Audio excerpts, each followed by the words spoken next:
क्या आप जानते हैं यह रहस्यमयी प्राणी आखिर श्री मंदिर के नील चक्र में क्यों है? इसका राज छिपा है ओडिशा के महाभारत के पन्नों में।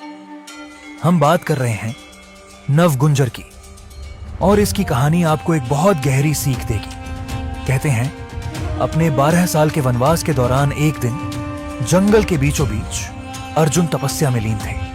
तभी उनके सामने एक ऐसा प्राणी आया जिसे देखकर वे घबरा उठे।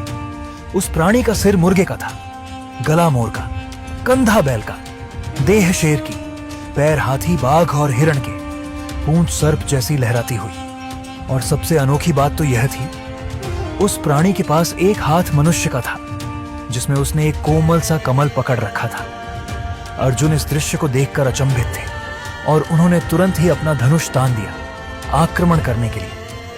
परंतु उस प्राणी में कुछ तो ऐसा था कि वे रुक गए, और उस क्षण में अर्जुन समझ गए यह कोई सामान्य प्राणी नहीं, यह माधव का रूप है।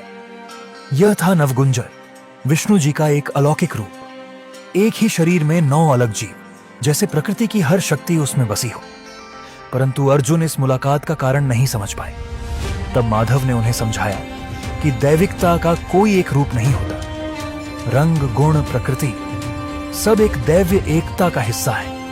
इंसान को दिव्यता किसी भी रूप में मिल सकती है, वे हर जगह है। और कई बार वह रूप जिसे मनुष्य सोच भी नहीं सकता, उस स्वरूप में भी दैविकता की झलक होती है।